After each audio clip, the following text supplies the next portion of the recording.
సాయిరామ్ సమర్థ సద్గురు సాయినాథ్ మహారాజ్ కీ జై. మన సాయి బిడ్డలందరికీ నూతన సంవత్సర శుభాకాంక్షలు. ఎలా ఉన్నారు ఫ్రెండ్స్? ఏం చేస్తున్నారండి? అందరూ బాగున్నారు కదూ? మన సాయినాథుని దయ వలన అందరూ బాగున్నారని, బాగుండాలని మనస్ఫూర్తిగా బాబావారిని కోరుకుంటూ ఆ సాయినాథుని కృపా కరుణ కటాక్షములు మనందరిపైన మెండుగా ఉండాలి అని మనస్ఫూర్తిగా బాబావారిని వేడుకుంటూ ఈరోజు సాయినాథుని సందేశం తప్పకుండా తెలుసుకుందాం ఫ్రెండ్స్. సాయినాథుని తరపున నేను మనస్ఫూర్తిగా బాబావారిని ఈ వీడియోలో సాయినాథుని సాయిబాబా సన్నిధి ద్వారా మనకు వచ్చినటువంటి సందేశాన్ని ఏంటి అంటే కనుక, కొత్త సంవత్సరాన్ని ఆహ్వానిస్తూ ఈ రెండింటిలో ఒకటి తాకు తల్లి, అంటే పాదాలను కానీ విభూతిని కానీ తాకమ్మ. నీ మనసులో కోరిక ఏదైతే ఉందో ఒకటి తాకితే గనక ఆ సందేశం తప్పకుండా నీకు సందేశం అందుతుంది అని మనం సాయినాథుని సందేశం ద్వారా తెలుసుకుందాం. వీడియో స్టార్ట్ చేసే ముందు ఒక చిన్న రిక్వెస్ట్ ఫ్రెండ్స్, ఈ సందేశం కనుక మీకు నచ్చినట్లయితే మరి కొంతమందికి షేర్ చేయడానికి ప్రయత్నించండి. వీడియోకి ఒక చిన్న లైక్ అయితే ఇవ్వండి ఫ్రెండ్స్. మొదటిగా పాదాలను తాకిన వారి కోసం ఈ సందేశం. తల్లి, నీకు నేను ఒక సలహా ఇవ్వదలిచానమ్మా. నీకు నీ కుటుంబం ఆర్థికంగా ఒక మంచి స్థాయిలో ఉండాలి అని బలమైన కోరిక ఉంది కదూ. అయితే ఏమి చేస్తే ఆర్థికంగా నువ్వు ఎదగగలవు అనే ఉపాయం తట్టడం లేదు, అవునా నీకు? అందుకనే నేను నీకు ఒక దారి చూపిస్తున్నాను తల్లి. ఆ దారి వెంట చిన్నగా అడుగులు వేస్తూ కొద్ది కాలంలోనే నువ్వు అనుకున్నది ఖచ్చితంగా సాధిస్తావు బిడ్డ. నువ్వు కోరుకున్నట్లే అన్నీ సమకూర్చుకుంటావు. నీవు కోరినవి ఏవి తప్పు కాదు. మానవ జన్మ అంటేనే కోరికలు ఉండడం సహజం కదా. నువ్వు నాతో ఎన్నో రకాలుగా చెప్పావు, నీకు ఏమి కావాలో అన్నీ నువ్వు చెప్పావు తల్లి. అవన్నీ నువ్వు ఏర్పాటు చేసుకుంటావు కూడా. ఉండడానికి మంచి ఇల్లు, వాహనము, అలంకారాలు, ఇలా ఎన్నెన్నో ఆశలు కోరికలు ఉన్నాయి. ఉన్నది ఉన్నట్లుగా కోరుకున్నావు. అందుకే తప్పేమీ లేదు బిడ్డ. అయినా కూడా నువ్వేమీ ఎవరికో చెడు జరగాలని కోరుకోవడం లేదు కదా. నీ కుటుంబానికి మంచి జరగాలనేది నీ సంకల్పం. మరి ఎందుకు బాబా నేను నిన్ను ఇలా అడగటం తప్ప అంటూ భయపడతావు? ఏమీ తప్పు కాదు, అన్నీ ఇస్తాను. సంపాదన మార్గాలు ఎన్ని ఉన్నాయి, అందులో నువ్వు చేయగలిగినవి, నీకు ప్రావీణ్యం ఉన్నది ఏంటో నీకు తెలిసింది. ఆ పని ద్వారానే మాత్రమే ఆదాయం బాగుంటుందా లేదా అనే అనుమానమే నీకు వద్దు. ఖచ్చితంగా బాగుంటుంది. ముందు ఈ వ్యాపారం విదేశాల్లో విస్తరించే స్థాయిలో కూడా ఉంటుంది. నీ భర్త, పిల్లలు నీకు సహకారం అందిస్తారు. కుటుంబం మొత్తం నీకు తోడుగా ఉంటారు. ఇక ధైర్యంగా నువ్వు ముందుకు వెళ్ళవచ్చు. చిన్నగా మొదలుపెట్టు, దానిని ప్రారంభించు. నీకు ఇష్టమైన పని చేస్తూ ఆదాయం సంపాదిస్తే ఎంతో ఆనందం కదా. నన్ను నువ్వు ఎప్పుడు మార్గనిర్దేశం చేసే గురువు అని నమ్ముతావు. నీ తండ్రి స్థానంలో నన్ను నమ్ముతావు. ఆ నమ్మకంతో ఇంతకాలం కూడా జీవిత ప్రయాణం సాగించావు. ఇప్పుడు కూడా అదే నమ్మకంతో ఉండు. కాకపోతే నీలో ఉన్న లోపం, బాధ వచ్చినా, కోపం వచ్చినా, చివరకు ఆనందం వచ్చినా సరే తట్టుకోలేవు. ఆ లోపం సరిచేసుకోవాలి. దానికోసం నువ్వు కొద్ది సమయం ధ్యానం చేస్తూ ఉండు. ఎందుకంటే మన మనసు మన అదుపులో ఉండాలి కదా. నువ్వు చేసే వ్యాపారం వృద్ధిలోకి వచ్చి నువ్వు అనుకున్నవన్నీ సాధిస్తావు. నీ యొక్క ప్రతి ప్రయత్నంలోనూ, వేసే ప్రతి అడుగులోనూ మానవునికి ఆ ఆశ అన్నది ఎంతో అవసరం. అదేంటి బాబా ఇలా చెప్తున్నారు అని సంశయం నీకు వద్దు. నిజంగా మానవునికి ఆశ చాలా అవసరం.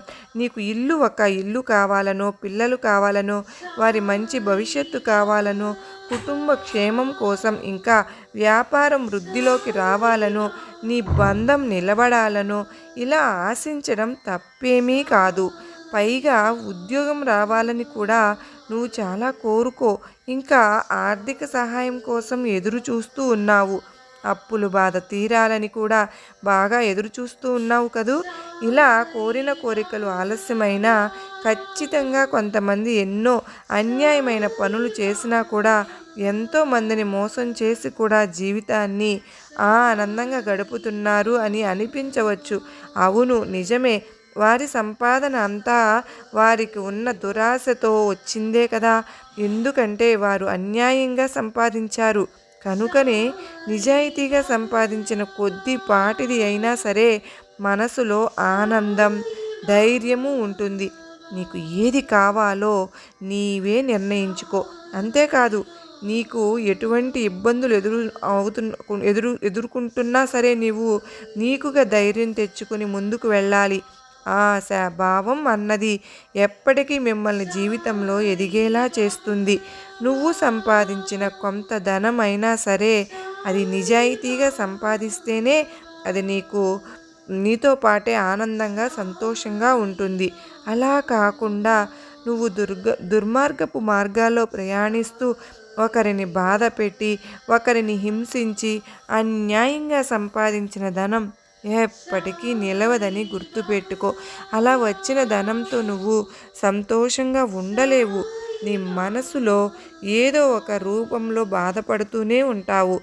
నేను సంపాదించిన ధనం నిజాయితీగా వచ్చింది కాదు అని అది నీకే తెలిసేలాగా నీకే అనిపిస్తుంది అని బాబావారు అయితే మనకు పాదాలను తాకిన వారి కోసం అయితే ఈ సందేశాన్ని అందించారండి.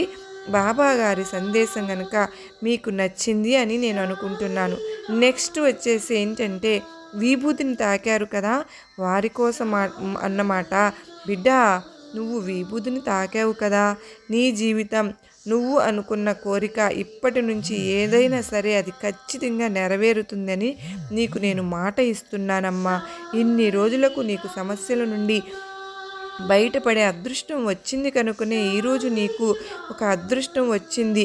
ఆ పరిహారం తెలిపేందుకే నేను వచ్చాను. దేనికైనా సమయం కలిసి రావాలి. నీకు ఆ సమయం రానే వచ్చింది.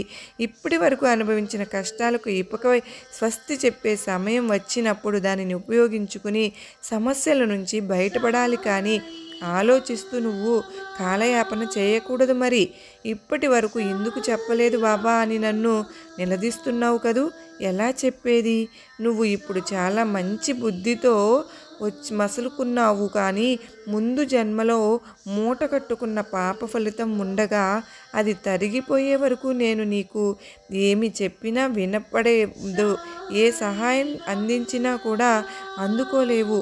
నీ కష్టం చూడలేక నేను నీకు ఎన్నో సహాయపడేందుకు వస్తే అది నువ్వు గుర్తించలేదు. నువ్వు నా మాట పెడచెవిని పెట్టావు. ఒక్కసారి కాదు, ఇలా ఎన్నోసార్లు జరిగింది. ఇప్పటికైనా తెలుసుకుంటే నీకు ఇకపై ఏ ఇబ్బంది ఉండదు. ఇబ్బందులు ఉన్నప్పుడు ఏది కోల్పోయినా ఆలోచన జ్ఞానం కోల్పోవద్దు బిడ్డా. ఒక్కొక్కసారి ఏ ప్రయత్నం లేకపోయినా సరే కష్టాల నుండి బయటపడతావు. కానీ కొంతమందికి ఏదైనా పరిహారంతో దారి చూపిస్తాను. నన్ను నిజంగా నమ్మిన నా మాట మీద నమ్మకం గనక ఉంటే నేను చూపే పరిహారంతో సమస్యలను తరిమివేయవచ్చు. నువ్వు ప్రారంభిస్తే నేను ముందుకు నడపగలను. అంతే తప్ప సర్వము సిద్ధం చేసి నీ చేతిలో పెట్టడం అనేది జరగదు. నీకు నిజంగా ఈ సమస్యల నుండి బయటపడాలని ఉంటే నేను చెప్పిన ఈ పరిహారం శ్రద్ధగా చేయమ్మా. ఆపై భారం నేను మోస్తాను. నేను చెప్పేది చేసి ఒక్క రోజులో నీ సమస్యలు నిర్మూలించుకో. దానికోసం నువ్వు ఇలా చేయాలి తల్లి. ఒక పసుపు వస్త్రాన్ని తీసుకుని అందులో శనగలు 11 గుప్పెళ్ళు వేసి 11 రూపాయలు కూడా వెయ్యి. తరువాత దానిని మూటలాగా కట్టి ముడివేయాలి. ఆ మూటను పూజ గదిలో కనుక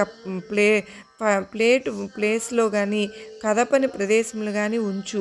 మరుసటి రోజే నీకున్న కష్టాలకు పరిష్కార మార్గం ఖచ్చితంగా అందుతుంది. 11 రోజుల్లో అంతా చక్కబడిపోయి ధనం యొక్క రాబడి నీ ఇంట పొంగి పొరలుతుంది. 11 రోజుల తర్వాత మూటలోని శనగలను నానబెట్టి ఆవుకు తినిపించిరా. 11 రూపాయలు మీ యొక్క ధనం నిల్వ ఉండే ప్రదేశంలో ఉంచు. ఇలా చేసిన తరువాత ఇకపై ఎప్పుడు కూడా నీకు ధన సమృద్ధి కలుగుతూనే ఉంటుంది. అలాగే ఇంకా ఎప్పుడు కూడా నా విభూదిని నువ్వు ఏదైనా పని మీద వెళ్ళేటప్పుడు ఖచ్చితంగా ధరించు తల్లి. నుదుటిన ధరించిన తరువాత నా విభూదిని ఖచ్చితంగా నువ్వు ప్యాకెట్లో ఉంచుకో. ఎక్కడికైనా పిల్లలకు బ్యాగుల్లో కూడా ఉంచుకో. ఎక్కడికైనా ఏ పని మీదైనా వెళ్ళినప్పుడు విభూదిని ఖచ్చితంగా తీసుకువెళ్ళండి. సాయినాథుడు మనతోనే ఉన్నట్లు బాబాగారి సంకేతాలు అనేవి మనకు కనిపిస్తూ ఉంటాయి. బిడ్డా, నువ్వు ఏమీ కోల్పోలేదు. సర్వము నీ వశం అవుతుంది. నువ్వు కోల్పోయావని అపోహ పడుతున్నావు. ఆ సంపద అంతా కూడా తిరిగి నిన్ను చేరే ఏర్పాటు జరిగింది. అయితే నువ్వు కోల్పోయావని భ్రమపడుతున్న నీ సంపద ఎంతగా పెరిగిందో చూసి నువ్వే ఆశ్చర్యపోతావు. ఎందుకు పెరగదు? ఆ ధనం కనిపించి పరిస్థితుల్లో నువ్వు నీ కుటుంబం పడిన వేదన చిన్నది కాదు. అందరి దగ్గర తీసుకుని పెట్టుబడి పెట్టావు. ఆ సొమ్ము ఎలా మాయమైపోయిందో ఏమైందో తెలియక తిరిగి వస్తుందని ఎదురుచూపులతో ఎన్నో సంవత్సరాలు ఎదురుచూపులతోనే గడిపేశావు.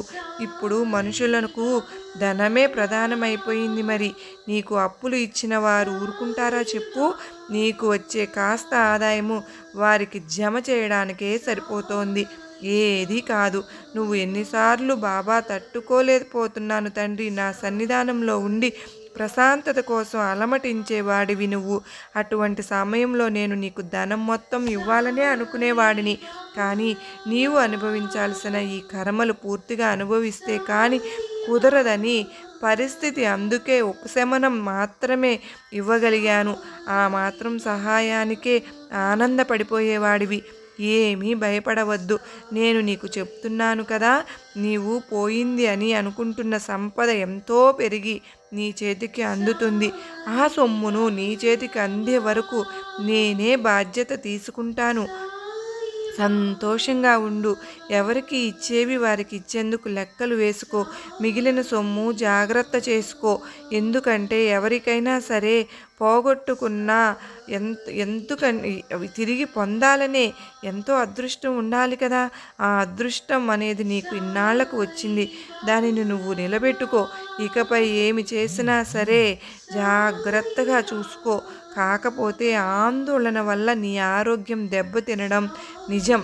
దానికైతే ఔషధాలు వాడడం వల్ల భయం ఉండదు. మనము మనసు ఆనందంగా దిగులుగా లేకుండా ఉంటే ఎటువంటి ఔషధాలు అయినా చక్కగా ఉపయోగపడతాయి.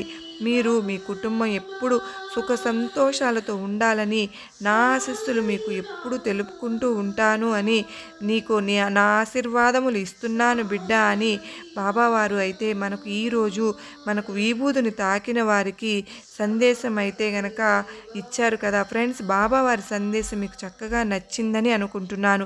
నచ్చింది అని అనిపిస్తే వీడియోకి అయితే ఒక చిన్న లైక్ అయితే ఇవ్వండి. ఇంకా కొత్తగా మన సాయినాథుని సాయిబాబా సన్నిధి ఛానల్ని ఎవరైనా చూస్తూ ఉంటే సబ్స్క్రైబ్ చేసుకోండి.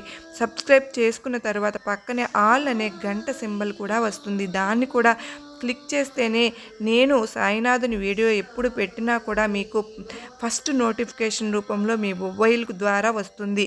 అప్పుడు మీరు బాబాగారి సందేశాన్ని ఎప్పటిలాగానే వినవచ్చు ఫ్రెండ్స్. ఇంకొంతమందికి షేర్ చేయడానికి కూడా మీరు ప్రయత్నించండి. అలాగే వీడియో అయితే ఇంతవరకు మీకు ఎంతగానో నమ్మకాన్ని ధైర్యాన్ని కలిగించింది అని అనుకుంటున్నాను. నచ్చినట్లయితే మీరందరూ కూడా చిన్న లైక్ ఇచ్చి సపోర్ట్ చేయండి. మరలా మరొక సాయినాథుని సందేశంతో సాయంత్రం వీడియోలో కలుసుకుందాం. అంతవరకు నమస్కారం అండి. ఓం సాయిరామ్. సర్వే జనా సుఖినో భవంతు.